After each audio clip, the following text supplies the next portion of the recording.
BA तृतीय वर्ष में गीता के दूसरा तीसरा अध्याय निर्धारित है।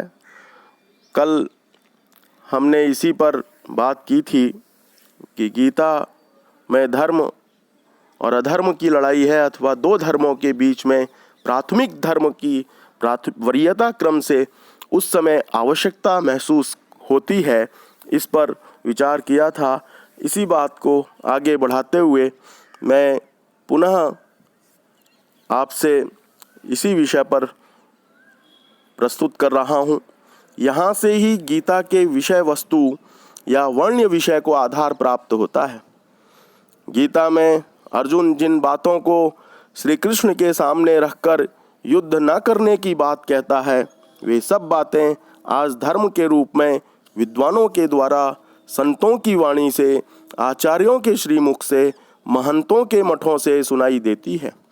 इससे भिन्न और अर्जुन क्या कह सकता है?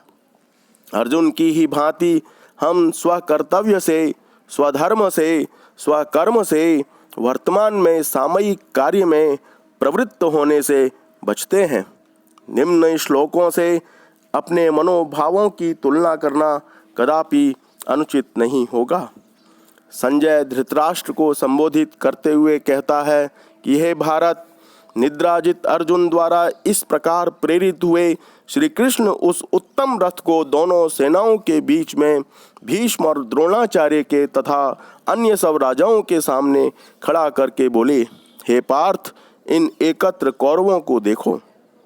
तत्पश्चात पृथापुत्र अर्जुन वहां दोनों सेनाओं में खड़े हुए अपने ताऊ, चाचाओं, दादाओं, गुरुओं, मामाओं, भाइयों, पुत्रों, पौत्रों, मित्रों, ससुरों और सुहृद वर्ग को देखने लगा।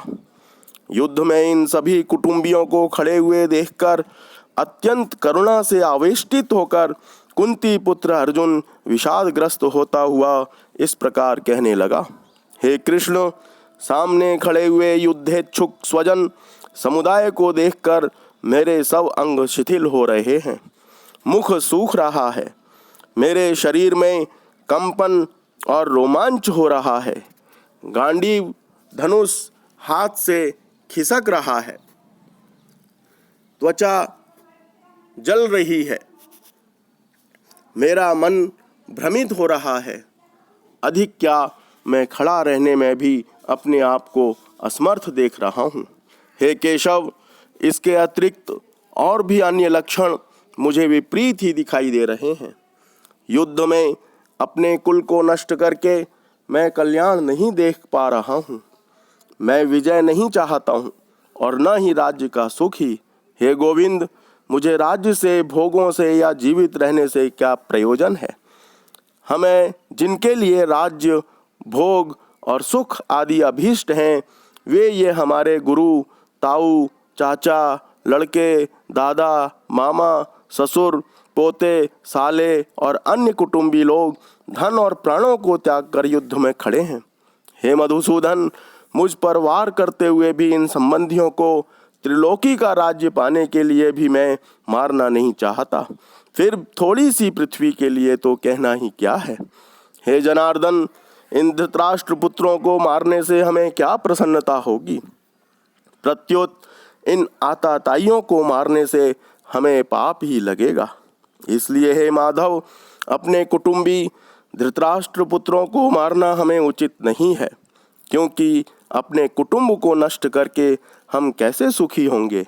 यद्यपि लोभ के कारण जिनका चित्त भ्रष्ट हो चुका है, ऐसे ये कौरव कुल क्षय जनित मित्रों के साथ वैर करने में होने वाले पाप को नहीं देख रहे हैं, तो भी हे जनार्दन, कुल नाशजन्य दोष को भली प्रकार से जानने वाले हम लोगों को इस पाप से बचने का उपाय क्यों नहीं खोजना चाहिए?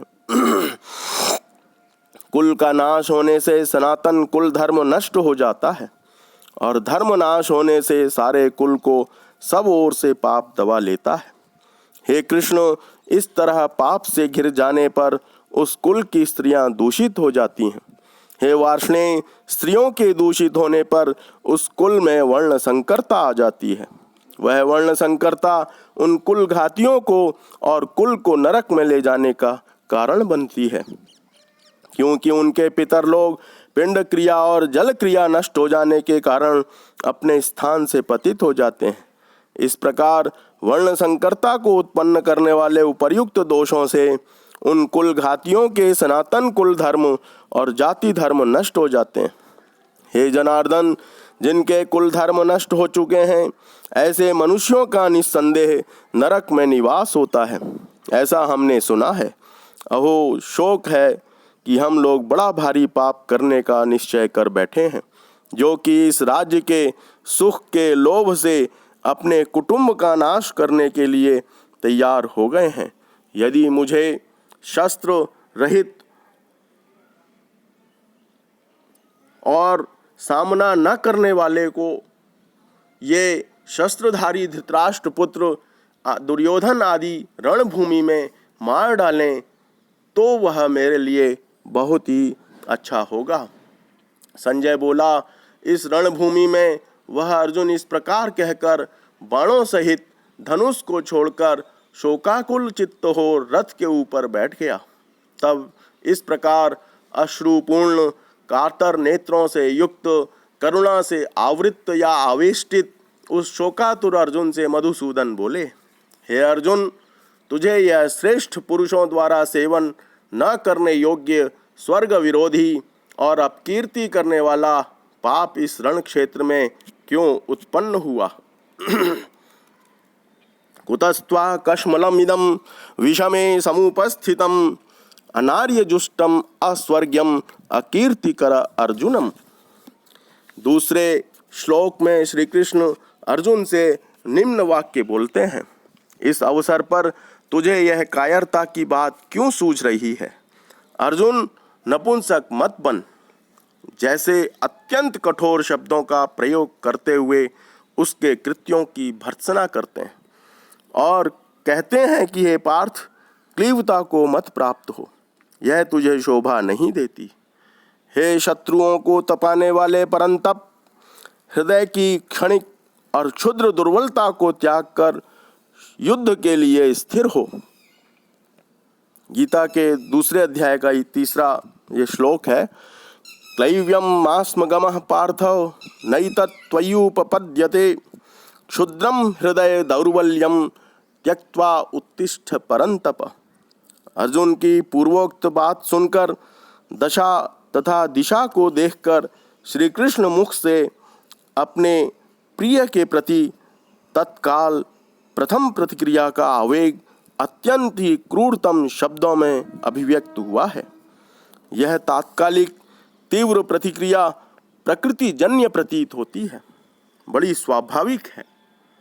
वर्तमान में भी ऐसी तीव्र प्रतिक्रियाएं आसपास देखी जा सकती हैं। यह वैसी ही है जैसे सद्यः परिणीता वधू के समक्ष पति प्रथम रात्रि में मिलन के अवसर पर ब्रह्मचर्य पालन की बात करे, तब कोई भी व्यक्ति उसको नपुंसक जैसे कटु और कठोर शब्दों से ही व्यवहित करेगा।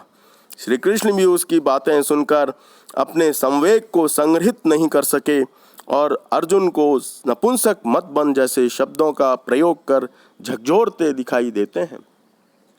यह अर्जुन का रण क्षेत्र में क्षुद्र और क्षणिक विषाद युक्त मोह दूर करने के लिए वर्तमान धर्म का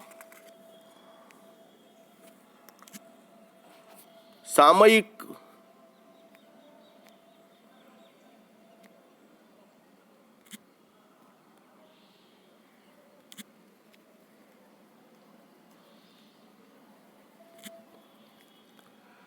कर्म का प्राथमिक करणीय कर्तव्य का वरीयता प्राप्त तात्कालिक व्यवहार का ही प्रतिपादन गीता का प्रमुख प्रतिपाद्य विषय है। अर्जुन पुनः कहता है कि हे मधुसूदन, रणभूमि में पितामह भीष्म और गुरु द्रोण के साथ मैं किस प्रकार बाणों से युद्ध कर सकूंगा, क्योंकि हे हरिसूदन, वे दोनों ही पूजा के पात्र हैं। ऐसे महानुभाव पूजनियों को मारकर इस संसार में भिक्षावृत्ति से भी भोजन कर लेना अच्छा है, क्योंकि इन गुरुजनों को मारकर इस लोक में रुधिर से सने हुए अर्थ और काम रूप भोगों का ही तो भोग करूंगा। अर्थात मारने से भी केवल भोग ही तो प्राप्त होंगे। हम यह नहीं जानते कि हमारे लिए क्या करना अच्छा है। पता नहीं इस युद्ध में हम जीतेंगे या वे हमको जीतेंगे। अहो, जिनको मारकर हम जीवित रहना भी नहीं चाहते, वे ही धृतराष्ट्र के पुत्र हमारे सामने खड़े हैं। कायरता रूप दोष से नष्ट हुए स्वभाव वाला और धर्म का निर्णय करने में मोहित चित्त हुआ मैं आपसे पूछता हूँ, जो निश्चित की हुई हितकर बात हो वह मुझे बताइए। मैं आपका शिष्य हूँ। आपकी शरण में आए हुए मुझ दास को उपदेश कीजिए, क्योंकि पृथ्वी में धन धान्य संपन्न राज्य को, देवताओं के स्वामित्व को प्राप्त करके भी मैं ऐसा कोई उपाय नहीं देख रहा हूँ जो मेरी इंद्रियों को सुखाने वाले शोक को दूर कर सके। यह कहकर निद्रा विजयी अर्जुन श्री कृष्ण से बोला कि मैं युद्ध नहीं करूँगा, और चुप हो गया। आज के लिए इतना ही पर्याप्त है।